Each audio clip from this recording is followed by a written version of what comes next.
Hello বন্ধুরা, আমি আজকে নিয়ে চলে এসেছি একটা দুর্দান্ত কাঁঠালের রেসিপি নিয়ে। তোমরাও এই রেসিপিটা একবার হলেও খেয়ে দেখো। তোমরা একবার করে খেলে বারবার খেতে চাইবে, কথা দিলাম। তো প্রথমে আমি কাঁঠাল কেটে ভালো করে ধুয়ে পরিষ্কার করে নিলাম। তারপর পরিমাণ মতো আদা, রসুন, পেঁয়াজ, লঙ্কা সব কেটে নিলাম। তারপরে শুকনো লঙ্কা, আদা, জিরা সব পেস্ট করে নিলাম। এরপর পরিমাণ মতন তেল দিয়ে কাঁঠাল দিয়ে তেলের মধ্যে দিয়ে দিলাম।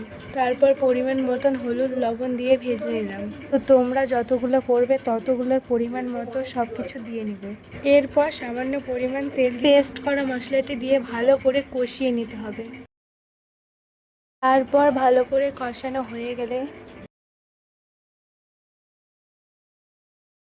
পরিমাণ মতন জল দিয়ে ভালো করে ফুটিয়ে নিয়ে নামিয়ে নিতে হবে। দেখবে যাতে বেশি ঝোল ঝোল না থাকে, একটু মাখা মাখা করে নামিয়ে নিতে হবে। যত মাখা মাখা করবে খেতে তত ভালো লাগবে। তাই তোমরা একবার হলেও বাড়িতে ট্রাই করে দেখো, কথা দিচ্ছি তোমাদেরও ভালো লাগবে। তো চলো, আজকের মতো ভিডিওটি এখানেই শেষ করলাম।